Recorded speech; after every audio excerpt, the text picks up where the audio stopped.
So the rat is in its cage and it's frozen so that nothing can see it and eat it.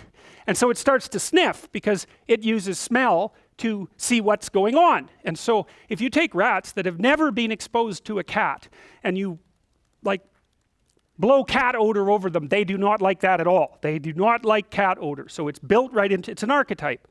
The predator cat is an archetype for the rat, and it doesn't need any pre-training to respond to it. And it's probably also the case with human beings and things like snakes and looming objects. We've got some archetypal predators as well.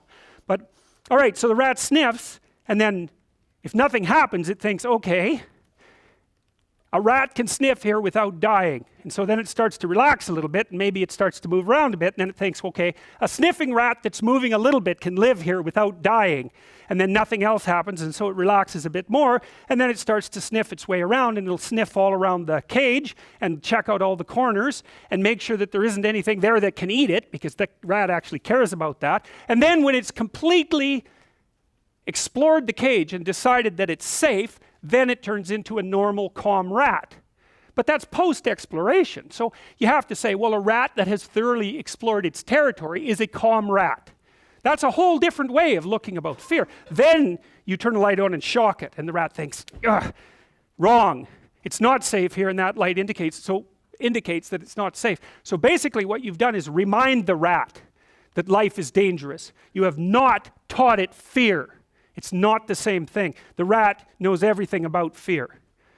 It learned that it was safe and it was wrong. And that's a really important thing to understand also about what you're like. Because you know, like anxiety, that needs no explanation. Depression, that needs no explanation. What needs explanation is how the hell do you ever feel secure and together ever? Because that's the mystery. And partly the way you do that is by never going anywhere where you're upset.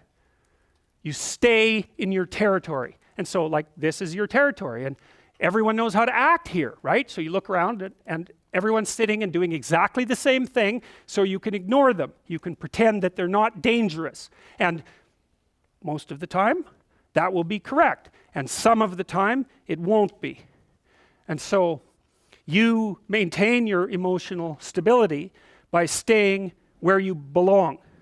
And that's quite different than the psychoanalytic view, you know, that you're calm and well put together if your psyche is properly organized. It's like, this is partly why I introduce you guys to Piaget, because Piaget adds this other element. You know, he says something like, yeah, well, your psyche has to be organized properly, so you have to have turned everything that is a constituent element of you into a functional being, but that being has to be integrated in a functional game-like landscape made of other people who are doing the same thing, and then it's the concordance between your structure and that landscape that makes you emotionally regulated. That's a way different theory. It's a much more sophisticated theory. So you could say in some sense the psychoanalysts had it half right.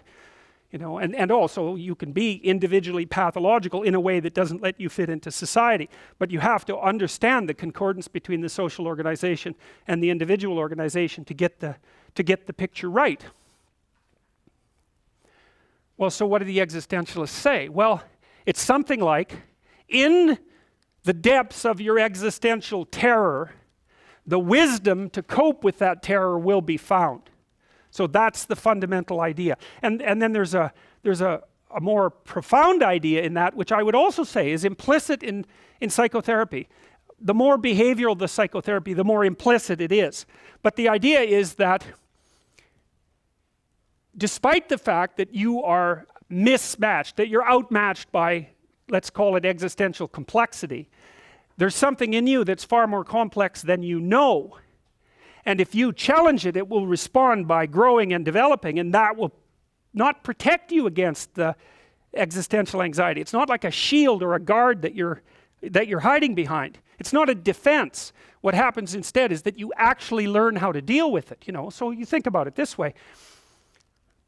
One of the things that human beings are archetypally related to is fire. And of course, fire is something to be afraid of because it will burn you and it will burn everything down. But by the same token, when we mastered fire, which may have been 2 million years ago, something like that, because it looks like it was about then that we learned how to cook, which made a big difference. So, you know how chimps, I haven't told you the chimp story, I don't think. You know how chimps are sort of shaped like this? They've got this huge barrel-shaped body. Well, yeah, they spend like 12 hours a day chewing leaves. And why is that?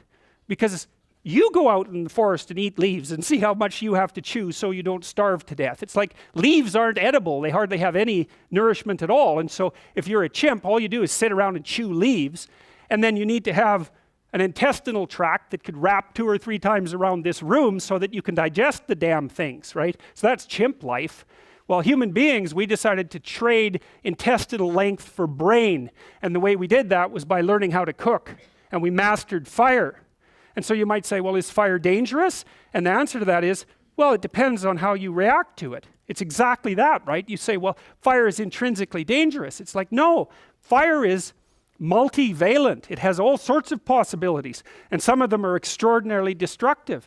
But if you match your behavior properly to the phenomena, then you can master something like fire.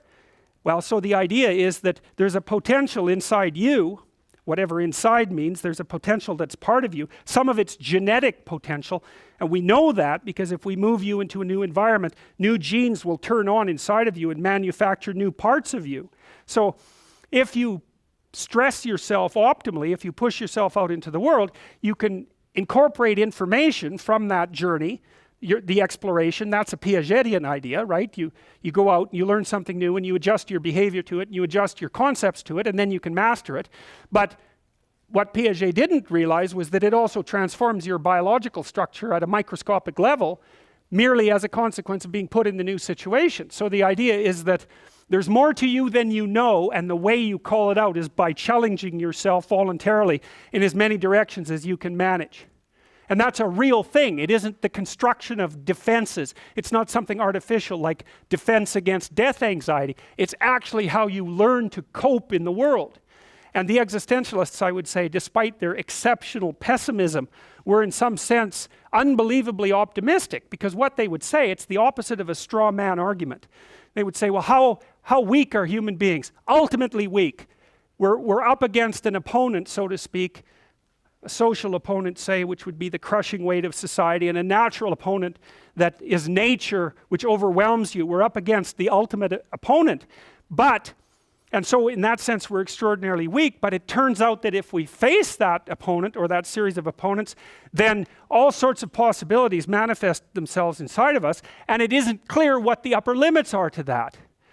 So it's so interesting that it's a good example of how if you face what you're afraid of, you can find what you need. You say, well, the existentialists make the strongest case possible for the vulnerability of human beings, and out of that, they extract out the strongest case possible why human beings are strong and powerful. It's a very interesting paradox.